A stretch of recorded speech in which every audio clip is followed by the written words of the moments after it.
धर्मशाला BJD जोगदेले BJP बहुदलीय कर्मकर्ता। जाजपुर जिला धर्मशाला निर्वाचन मंडली में बहु बीजेपी कर्मकर्ता दल त्याग कर बीजेडी जोगदे। आज धर्मशाला निर्वाचन मंडली अंतर्गत Rasulpur block 34 number zone Odisha पंचायतर बहु बीजेपी दलर कर्मकर्ता दल छाड़ी बीजेडी जोगदे।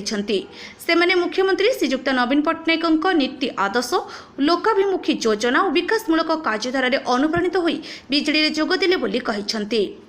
राज्य बिजु जनता दलर साधारण संपादक तथा धर्मशाला विधायक प्रणव कुमार बलवंतराय सेमानकु दलीय उत्तरीय और पुष्पगुच्छ दे दल को स्वागत करथिले।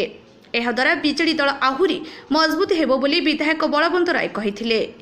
एही मिश्रण पर्व में धर्मशाला पंचायत समिति अध्यक्ष प्रभात कुमार बलवंतराय, बीजेडी ब्लॉक सभापति जलधर महांती, पूर्वतन जिला परिषद सभ्य निरंजन राउत और ब्लॉक छात्र बीजेडी सभापति क्षितिश नायक प्रमुख उपस्थित थिले।